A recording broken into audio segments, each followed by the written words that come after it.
Ramaya Ramabhadraya Ramachandraya Vedase Raghunathaya Nathaya Sitaya Patiye Namaha. Ayodhya chapter number 88, Bharata's lament. The recitation begins now. Bharata and his ministers listened to him with eager attention, and proceeding to the foot of the Ingudi tree, beheld the rude beds on which Rama and Lakshmana spent the night. Bharata turned to the royal ladies and said, "The great soul Rama slept that night even here. Lo, the marks where his limbs have pressed down the grass. The world boasts not of a purer and a nobler lineage than that to which King Dasharatha belonged. He towered aloft over all others in intellect, wealth, and power. Who would ever predict such a miserable fate for the son of that mighty emperor? How did he bring himself to stretch his limbs on the bare ground, he who has been accustomed all his life to recline on couches and divans splendidly upholstered? The walls and the floors of his rooms, built on high terraces in summer and under the ground in winter, are inlaid with gold and silver. Carpets of rare and exquisite workmanship cover the ground. Costly exotics and rare flowers, carefully grown, meet us at every turn. The air is heavy with the fragrant perfumes of sandal, aloe, and other substances. Birds of varied hue and lovely plumage sing sweetly all the time. Experts in dance and song ever await his pleasure. From a distance they look very much like the peaks of Mount Meru or a fleet of airships on the bank of white clouds. Cool in summer, warm and snug in the winter, the sleeping apartments of Rama leave nothing to desire. The sweet strains of the golden-throated singers and the ordered music of veena, drum, and the tabor fall softly on the waking ears, while the eyes of the sleeper open upon lovely visions of Apsara-like girls dancing in mazy evolutions. Women flit here and there like glimpses of paradise, filling their rooms with the sweet chimes of gold and silver bells attached to their anklets, girdles, or bracelets. Bards and minstrels, heralds and panegyrists awaken Rama with apt and ingenious praise. Some proclaim his lofty titles, some call the people to order and attention, some describe in noble stanzas the wonderful deeds and famous exploits of the kings of the Ikshvaku race. And Rama used all his life to be called back to the workaday world and its cares by the sweet concord of sound. Did he really sleep here on the bare earth, rough and rugged with stone and thorn, exposed to wind and rain, cold and snow, while the howls and cries of the beasts of the forest pierce the ear in wild clamor? Let be. Could anyone believe, though he had the evidence of his senses for it, that Sita slept here on the flinty earth, and she, the daughter of King Janaka, the daughter-in-law of the Emperor Dasharatha, and the beloved wife of Rama, dearer to him than his very life?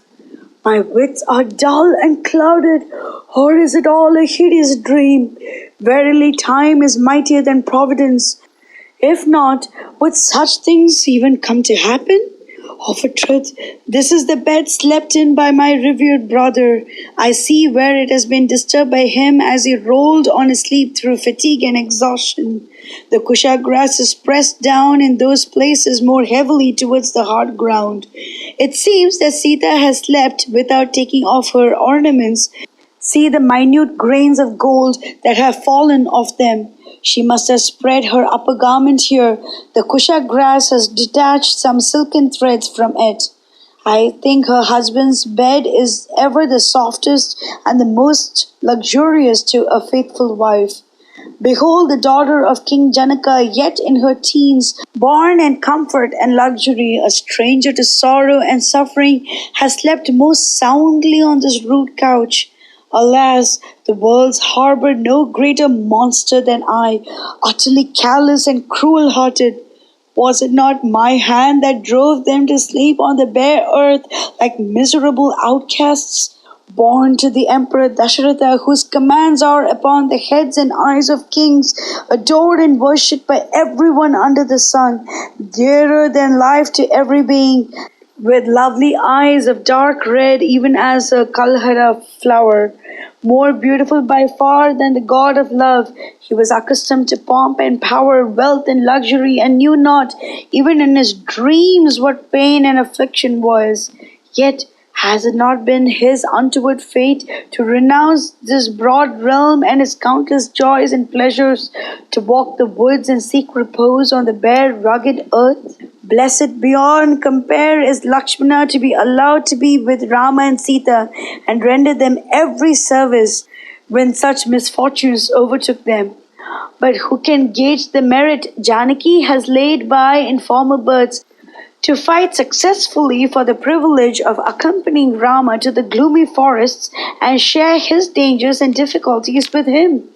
I do not think for a moment that we could achieve our aims of life without the great Rama to guide us.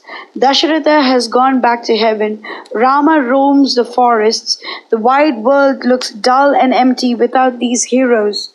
Though Rama abides in the woods, this kingdom is protected by his prowess and fame.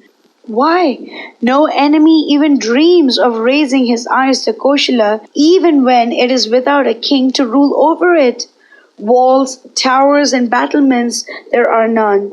Elephants and horses wander aimlessly about, since their grooms have sunk in a torpor. The gates of the town are ever open. There is no one, no provision to prevent the foe from entering it. The army is broken-hearted and utterly unconscious of their duty to watch over the safety of Ayodhya.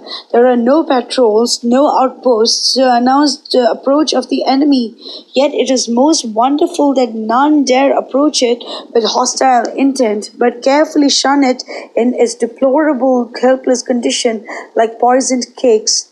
From this day I put on the garb of hermits. I clad myself in deerskin and dress of bark. I mat my hair and stretch myself on the bare earth. Fruits and roots are my only fare. It is but meet penance to expiate my sin, who was the head and front of all this evil. Dasharatha's words should not be falsified. I will abide in the woods for 14 years in the place of Rama. Rama should rule over Kaushala in my place. Is it not enough if someone of his sons should fulfill the promise of Dasharatha? It matters not whether Rama does it or I for him. Shatrughna shall accompany me in my happy exile. Lakshmana shall wait upon Rama at Ayodhya. Ye powers on high, grant me this prayer of mine that the Brahmanas crown Rama at Ayodhya. I will throw myself at the feet of my brother and entreat him diversely. If, in spite of all I can do, he chooses to stay in the woods, why, my place is by him.